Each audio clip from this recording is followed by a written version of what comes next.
Ny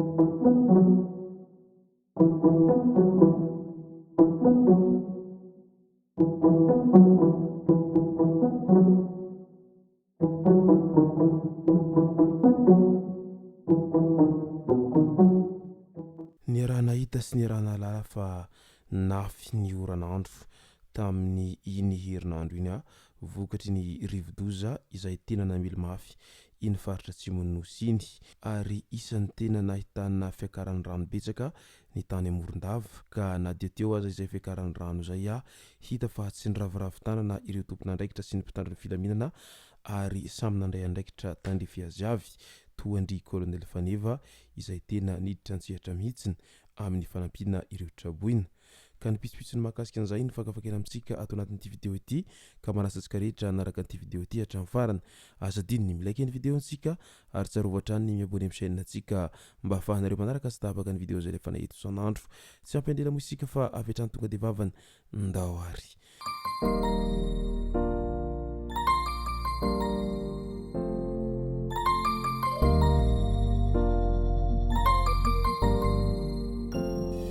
Ny tonga tsy miarahaba hono namantesitra ka dia faly miarahaba isika rehetra mpanaraka sy tapaka an'ity chaîne ity ny tenako amin'ity androandroany ity araka n'izay efa natsifiko izay dia ny mahakasika ny ako ny fandalovan'ny rivodoza no tena iomparantsika ato anatin'ity vidéo ity fa milohan'izay dia ndao aloha ho resahantsika ireto tsara ho fantatra manaraka ireto. Ny mahakasika ny kianjan'ny Barea nanao fanambarana ofisialy momba ny kianjan'ny Barea sy ny vokatry ny fitsirihana nataon'ny Confédération africaine momba ny baolina kitra na ny CAF ny ministry ny tanora sy ny fanatanjahantena Marson Moustapha Abdullah nambarany fa nahazoana sitraka avokoa ny asa vitan'i Madagasikara ohatra amin'izany hoy izy ny fotodrafitrasa ny filaminana sy ny fitandrona ny ainy mpijery. Nisy indro kely kosa ny teo amin'ny lafin'ny bozaka izay nitondrain'ny teknisianina CAF ny fanamarihana tsy manara-penitra izany ny bozaky ny Mahamasina ka tsy maintsy asiana fanatsarana indray. Nanamafy moa ny ministra Moustapha Marson fa vonina ny hanarina io lesoka io mba hahazoany ity kianjan'ny Barea ity fankatoavana hahafahana mandray lalao iraisam-pirenena ao Madagasikara ao. Midika izany fa mbola tsy nahazo fankatoavana avy tamin'ny CAF ny kianjan'ny Barea Madagasikara izay ary dia miandry an'izay fotoana ahazoana fankatoavana izany indray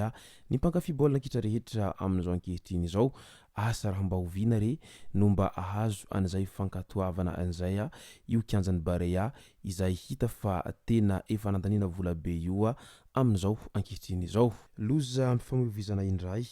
teo amin'ny rokady izay mivoaka any Ambomahitsy tamin'iny androny omaly maraina iny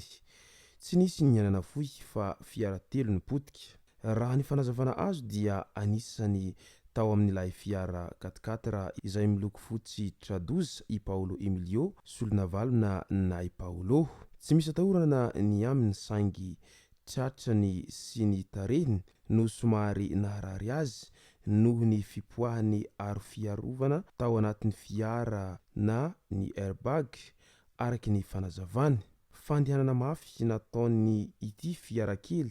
izay 205 ity no voalaza fa nahatonga aniloza ka noho izany ho anareo izay manana fiara na dia fiara matanjaka tahaka ninona aza dia aleo mitandrina sy ho melombelo hatrany ary aza diso mandeha mafy loatra fa sao dia miteradoza ho an'ny hafa na ihany koa ho an'ny tenanareo hatrany fa ny aina tsy ananampiry ka aleo misoroka toy izay mitsabo. Fa ho an'ny Paolo kosa dia arabaina fa tsy matofoa manaina nandritra izay loza izay niseho teny amin'ny rokady izay. Ny raha nahita fa tena nafy nirotsakorana indrindra fa tany amin'ny faritra atsimon'ny nosy iny nandritra ny fandalovan'ny rivodoza Hondé ny tany Toliara dia tena hita fa hatreny amin'ny seranantsambo aza dibo-drano ary nahitana zavatra mitsingevana mihitsy noho izay fiakaran'ny rano izay. Tsy vitan'izay fa ny tany Morondava ihany koa nanapitrotraka an'izay fiakaran'ny rano izay tahaka izao ny ao Ankisirasira sy Tanambao Morondava taorian'ny orana Mikija tany an-toerana tany izay hita fa tena tibotrano avokoa ny tanàna rehetra nandritra iny fandalovan'ny rivodoza iny ary tsy vitsy ireo traboina nandritra izay fandalovan'ny rivodoza izay. Vokatra izay fiakaran'ny ranomasina ka dobo tanteraka ny tanànan'ny Morondava izay. Tahaka ny efa fanaony dia nirotsaka nitsehatra namonjy ireo traboina any an-tranony avy ny zandary any an-toerana any izay notarehiny Colonel Faneva Onimihary Ralay avy izay lehibe ny vontoboparitry ny gendarmeria any Menabe. Nentanina nimponina mba ho sambo mailo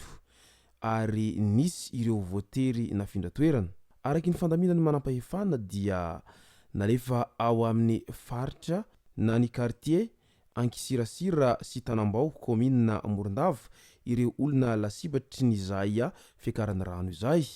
Efa nizoma alina no niasa ireto zandary ireto hatramin'iny androny omaly iny. Nanaitra ny maro moa raha nahita ny fihetsiky ny Colonel Faneva nandritra izay famonjena an'ireo traboina tany an-toerana izay satria tsy nikely soroka izy avy hatrany dia nandray nandraikitra izay tandrify azy avy ary tsy niandry nizaniza fa tena am'fo tanteraka tsy misy fiambahambana no nandraisany andraikitra amin'ny mampitarika azy any an-toerana any. Velombolo ireo vahoaka izay traboina vantany vao nahita an'izay fandraisana andraikitra izay nataony ity manamboninahitra zandary ity izay efa fantatry ny maro amin'ny fomba fiasany sy ny fahaizany miaramonina indrindraindrindra fa ny fanampiny ireo mpiarabelona tsy ambakan'izany ihany koa ny fampandrintany izay tena isany nampalaza azy efa hatramin'izay dia mbola tohizana hatramin'izao.